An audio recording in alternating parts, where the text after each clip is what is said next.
तो अब हम यहाँ पर अगले सवाल की यहाँ पर चर्चा करने वाले हैं। सवाल बहुत ज़्यादा इंपॉर्टेंट है। किस प्रकार का सवाल और बन सकता है वो देखिए आप। ऐसे मैंने आपसे कहा कि 40 फैक्टोरियल गुणा 50 फैक्टोरियल, 40 फैक्टोरियल गुणा 50 फैक्टोरियल में शून्यों की संख्या कितनी होगी, जीरो आपके कितने होंगे आपको बताना है। मैंने आपसे कहा 40 फैक्टोरियल गुणा 50 फैक्टोरियल में शून्य आपके कितने होंगे, जीरो आपके कितने होंगे। तो आप किस प्रकार निकालोगे। मैंने कहा फैक्टोरियल को हम कैसे बदलते हैं। आपने कहा सर 1 गुणा 2 गुणा 3, कहां तक जाना है सर, 40 तक जाना है। कहां तक जाना है तो आप कहोगे सर 40 तक जाना है। तो मैंने 40 फैक्टोरियल को इस प्रकार से लिख दिया। इसके बाद मैं आपसे कहूं कि 50 फैक्टोरियल को 1 गुणा 2 गुणा 3 और कहां तक जाएंगे। तो आपने कहा सर 50 तक जाएंगे। कहां तक जाएंगे, 50 तक जाएंगे। इतनी बात आपको समझ में आ गई क्या। तो मैंने आपसे कहा कि पहले 1 से 40 तक जीरो निकाल लो और फिर 1 से 50 तक जीरो निकाल लो। तो मैंने कहा 40 तक निकालेंगे तो 40 में 5 का भाग देंगे और 5 अट्ठे 40 होता है। फिर 8 में 5 का भाग देंगे, एक बार जाएगा। तो मैंने कहा कि यहां पर जो जीरो निकलेंगे वो 9 जीरो निकलेंगे। मैंने आपसे कहा 140 के बीच में आपके शून्यों की संख्या कितनी होती है। आप कहोगे सर 9 होती है। मैंने आपसे कहा 1 से 50 तक के बीच में अगर मैं शून्य निकालूं तो आपने कहा सर 50 में 5 का भाग दे दो। मैंने कहा ठीक है भैया, 10 बार जाएगा, 10 बार जाएगा। और मैंने कहा 10 में मैं फिर से 5 का भाग दूंगा तो 2 बार जाएगा और मैं ऐड कर दूंगा तो ये 12 हो जाएगा। तो आपने कहा कि 1 से 50 तक के बीच में शून्यों की संख्या आपकी 12 होगी। तो आपने कहा 150 के बीच में शून्यों की संख्या आपकी 12 होगी। तो मैंने आपसे कहा यहां पर 1 से 40 के बीच में 9 निकले, 1 से 50 के बीच में 12 निकले। मैंने 9 और 12 को ऐड कर दिया तो यहां पर आपका 21 क्या हो जाएगा। आपने कहा 21 आपका करेक्ट आंसर हो जाएगा। 21 यहां पर शून्यों की संख्या होगी। क्या आपको इतनी बात समझ में आई। क्या आपको मेरा मेथड समझ में आया। मैंने आपसे कहा 1 से 40 के बीच में आपके 9 जीरो होंगे, 1 से 50 के बीच में 12 जीरो होंगे और 12 और 9 को मैं ऐड कर दूंगा तो मेरे पास 21 यहां पर जीरो निकलेंगे। तो मैंने कहा इस सवाल में आपके शून्यों की संख्या कितनी होगी। तो आप कहोगे सर 21 होगी शून्यों की संख्या। क्या इतनी बात आपको समझ में आई। क्या ये मेथड आपको समझ में आया। चलो अगले सवाल की ओर बढ़ते हैं हम। मैंने आपसे कहा ये जो सवाल है आपका वो गुणा में दिया है। अगर मैं यहां पर चिन्ह को दूसरा चिन्ह ले लूं, मैं यहां पर प्लस ले लूं, अगर मैं चिन्ह को बदल दूं यहां पर गुणा की जगह पे प्लस कर दूं। अब आप बताओ कि यहां पर आपके जीरो कितने होंगे। अब आपके शून्यों की संख्या कितनी होगी। तो आपने कहा सर कुछ नहीं करना, पहले 1 से 40 तक चलो। मैंने कहा 1 गुणा 2 गुणा 3 गुणा 4 डॉट डॉट डॉट 40 तक गए। फिर प्लस 1 गुणा 2 गुणा 3 गुणा 4 कहां तक गए। आपने कहा सर 50 तक गए। कहां तक जाएंगे तो आप 50 तक जाओगे। मैंने कहा 1 से 40 तक निकालो, फिर 1 से 50 तक निकालो। मैंने कहा 40 तक निकालेंगे, 5 का भाग देंगे, 8 बार जाएगा। 8 में फिर से 5 का भाग देंगे, 1 बार जाएगा। तो यहां पर आपके शून्य 9 निकल आएंगे। आपको पता है 1 से 40 के बीच में 9 होते हैं तो 1 से 50 के बीच में निकालो। मैंने कहा 5 का भाग देंगे, 10 बार जाएगा। मैंने कहा फिर से 5 का भाग देंगे, 2 बार जाएगा और ऐड कर दूंगा तो कितना होगा। आप कहोगे सर 12 होगा।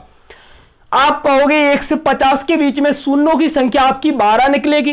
अब क्या आपको ऐड करना पड़ेगा। मैंने आपसे कहा था कि गुणा किया था तो मैंने ऐड कर दिया था 12 और 9, तो आपका 21 आंसर आ गया था। 21 आपके जीरो हो गए थे, प्लस लगा है तो क्या आपको ऐड करना है। क्या आपको ऐड करना है। अगर आप ऐड करोगे तो आपका आंसर गलत हो जाएगा। यहां पर मैं एक मतलब समझाता हूं, यहां पर एक मैं छोटा सा मेथड आपको बताता हूं क्या होता है। देखो अगर मैंने आपसे कहा कि 10 प्लस आपके पास 100 दिया है तो आप कहोगे सर 110 होता है। ये कौन नहीं जोड़ लेगा, ये तो सब जोड़ लेते हैं ना। मैंने कहा 10 में अगर 100 जोड़ेंगे तो इसका मतलब 110 होता है। अब आपको पता है क्या, अब आपको पता है कि इसमें जीरो कितने आ रहे हैं। आपने कहा सर 1 आ रहे हैं। इस प्रकार अगर मैं 100 में 1000 यहां पर जोड़ता हूं तो यह 1100 हो जाती है। यहां पर जीरो कितने आ रहे हैं, 2 आ रहे हैं। क्या आपको यहां से एक छोटा सा मेथड निकल रहा है क्या आपको यहां पर एक ट्रिक का मालूम पड़ रहा है? मैंने आपसे कहा कि यहां पर आपकी संख्या छोटी है, यहां पर बड़ी है। मैंने कहा छोटी संख्या क्या है, तो आपने कहा सर 10 है, और मैंने कहा 10 में आपका एक 0 है, तो यहां पर देखो एक 0 होगा। मैंने कहा यहां पर छोटी संख्या 100 है, यहां पर बड़ी संख्या 1000 है, तो मैंने कहा यहां पर देखो छोटी संख्या 100 है और 2 0 है, तो यहां पर 2 0 होंगे। मतलब छोटी संख्या में आपके पास जितने भी जीरो होंगे यहां पर उतने ही जीरो आएंगे टोटल करने के बाद। ये बात आपको अच्छे से समझ में आ गई होगी। मैंने आपसे कहा 10 है, अगर मैं आपसे कहूं कि 10 और 100 में कितने जीरो होंगे, प्लस 10 प्लस 100 में कितने जीरो होंगे, तो आप क्या एक बताओगे? क्यों बताओगे? क्योंकि छोटी संख्या में 0 1 है, तो आप आंसर यहां पर 1 बताओगे। अगर मैंने आपसे कहा 100 प्लस 1000 में आपके पास जीरो कितने, तो आप 2 बताओगे, क्योंकि छोटी संख्या में यहां पर जीरो 2 है आपके पास। इतनी बात आपको समझ में आ गई होगी। तो यहां पर जो आंसर आने वाला है वो कितना आने वाला है? आपने कहा सर यहां पर आपके 9 यहां पर आपके आंसर आ जाएंगे। आपका आंसर यहां पर 9 आ जाएगा, क्योंकि यहां पर 9 आपकी छोटी संख्या है। 9 यहां पर आपकी छोटी संख्या है, तो आपको यहां पर 9 आपका आंसर आ जाएगा। इतनी बात आपको क्लियर है? प्लस में दी हो तो आपको देखना है कि छोटी कौन सी है, और छोटी आपकी 9 है, तो यहां पर आपके 9 0 हो जाएंगे। 1 से 40 प्लस 1 से 50 तक फैक्टोरियल में अगर आप शून्यों की संख्या निकालोगे तो यहां पर आपका जो आंसर आएगा वो 9 आएगा। क्या आपको इतनी बात समझ में आई? क्या ये मेरा मेथड आपको समझ में आया? अगर समझ में आया है तो कमेंट में जरूर बताएं।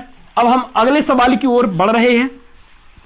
एक एक सवाल आपके लिए इंपॉर्टेंट होने वाला है, बहुत मजा भी आने वाला है।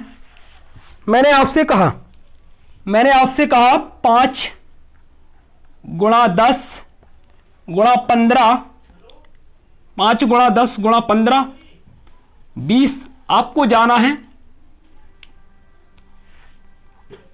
50 तक। इसमें आपको क्या बताना है सर? शून्य बताना है। क्या बताना है? शून्य बताना है। 5 से लेके 50 तक जाना है। प्रत्येक संख्या में 5 का अंतर है। इनमें आपके कितने शून्य होंगे गुणा करोगे तो? शून्य आपको बताना है, तो किस प्रकार करेंगे? मैंने आपसे क्या कहा था? मैंने आपसे कहा था अगर आपको मैथ आता है तो इतनी सी आपको एक ट्रिक याद आती होगी। मैंने कहा कि 2 प्लस के 6 का मतलब क्या होता है? आप कहोगे सर 2 में बाहर ले लूंगा तो 1 प्लस के 3 बचेगा। अगर मैं कहूं कि 2 गुणा 6 का मतलब क्या होता है, तो आप कहोगे सर 2 गुणा 3, तो अपन यहां पर 2 पे 2 कॉमा ले लेंगे तो अंदर आपका 3 बचता है। आपको पता है प्लस में रहती है तब हम यहां से कॉमा ले सकते हैं, गुणा में दी होती है तो हम कॉमा नहीं ले सकते हैं। जितने आपके पास है उतने का स्क्वायर करना पड़ता है। क्या इतनी बात आपको समझ में आती है? क्या आप ये मेथड जानते हो? आप इतनी बात जानते हो? अगर जानते हो तो ये मेथड आपका इस सवाल में लगने वाला है। देखो कैसा लगेगा। मैंने कहा 5 का क्या करें? 5 गुणा 1 लिख दे। 5 का क्या करें? 5 गुणा 2 लिख दे। 5 दूनी 10 होता है, बन गया। मैंने कहा 5 गुणा 3 लिख दे। 5 × 15 होता है, बन गया। मैंने कहा 5 गुणा 4 लिख दे। 5 × 20 होता है, बन गया। मैंने कहा कि 5 गुणा 10 लिख दे। 5 का 10 में गुणा करोगे 50 होगा। मैंने आपसे कहा यहां से यहां तक आपके पास 5 कितने हैं, तो आप कहोगे 10 5 है आपके पास। तो मैं यहां पर कॉमा 10 पे घात 5 पे घात 10 ले लूंगा। बचा मेरे पास क्या? 1 गुणा 2 गुणा 3 गुणा 4, और कहां तक है? तो आपने कहा सर 10 तक। कहां तक है? तो 10 तक है। मैंने आपसे कहा कि 5 में यहां से मेरे पास 5 कितने, तो आप कहोगे सर आप 50 तक जाओगे तो आपके पास 10 5 मिलेंगे, तो मैंने 5 पे 10 घात चढ़ा दी। इसके बाद 1 2 3 4 इस प्रकार आपका कहां तक चलेगा? 10 तक चलेगा। मैंने कहा 5 तो आपके पास है, क्या आप यहां पर 10 आंसर दे दोगे? मैंने कहा 5 पे 10 है तो 10 दे दोगे। क्या आप 5 का भाग इसमें दोगे? अगर आप ये कैलकुलेशन करते हो तो आपका यहां से आंसर आएगा गलत। ठीक, हमें पता है, मैंने आपको बार बार बताया है कि 0 कब आएगा।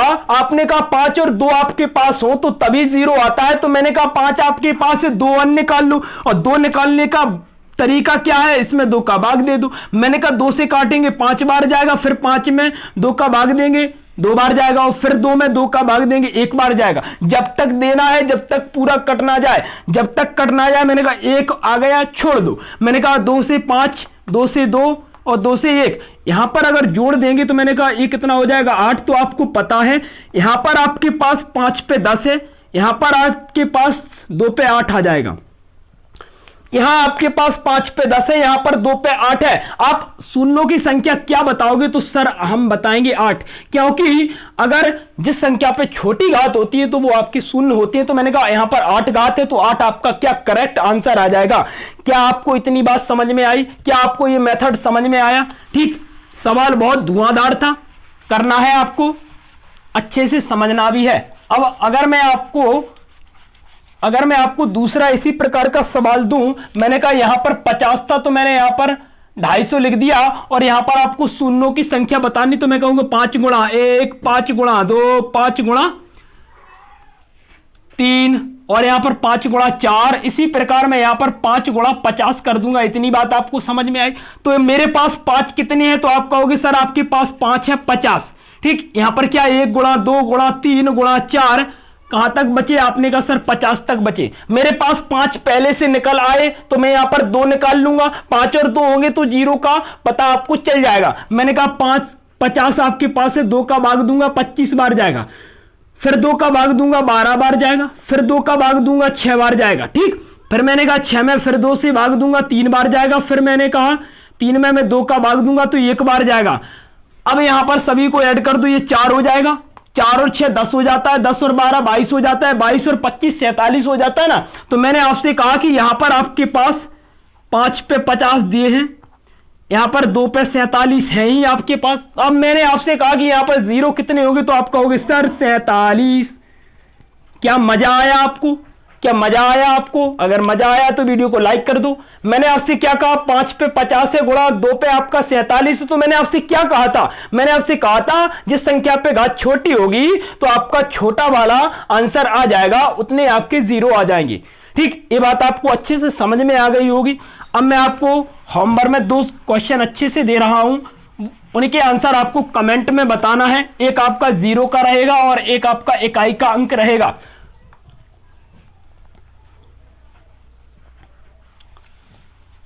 कुछ नहीं करना है, सवाल यही है, बस मैं यहां पर चेंज कर रहा हूं। मैंने 500 लिख दिया, यहां पर आपको 0 बताना है।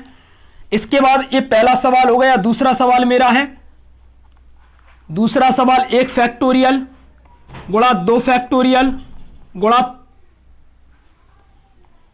गुणा नहीं है, प्लस करो, इसको प्लस करो। गुणा में तो आप बहुत जल्दी कर लोगे।